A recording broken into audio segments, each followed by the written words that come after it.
In any field, if you're new or just trying to improve, the question that would come up is, what are the critical factors that cause certain people in HR to be successful?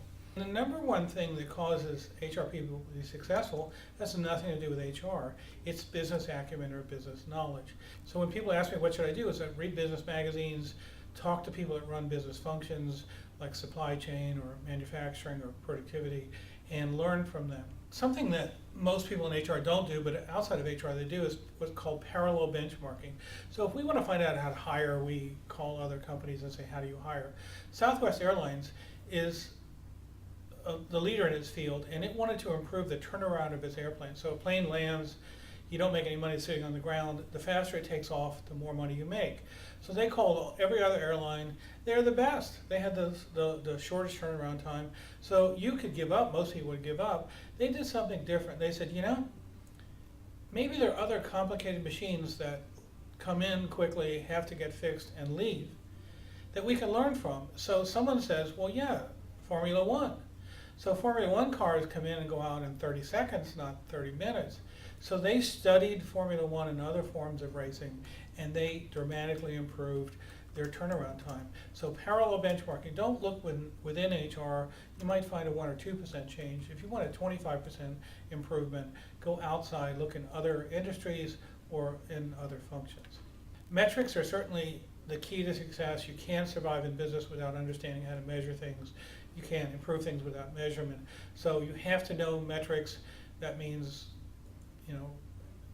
how do you measure quality? How do you measure output? How do you measure the effectiveness of people?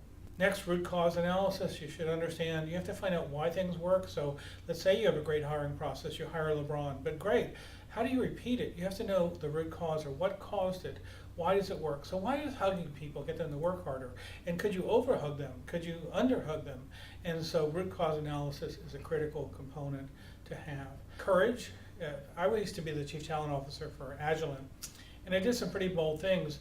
And people said, well, John, what was your secret to success? And I said, courage, because I didn't care whether they fired me. I was willing to do outrageous things. So what do I see missing in most HR people? It's courage. You have to be competitive, so most HR people are really cooperative. That's why they love teams and engagement. But it's a competitive world, so our HR has to be better than the competitors. We have to steal the competitors' talent. We have to do whatever we have to do to win this. So being competitive, looking at everything as a competition, and no matter what you do in HR, you can't rest on your laurels. You got to go, no, I'm going to get better. Damn it, that's not good enough. And you need to be comparing yourself not to, the direct product competitor, but talent competitor. So if you're hiring engineers, even though you're a grocery store, you're hiring computer people, you're a competitor with Google, and you need to expand your role. Think, this is a competition against Google, I better hire better than they do. So the best practice here is probably Intel.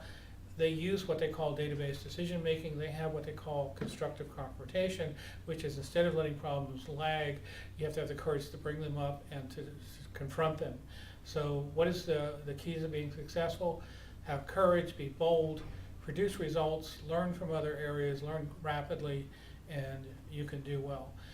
HR skills are certainly important, but those financial skills, those skills of solving business problems are equally, if not more important.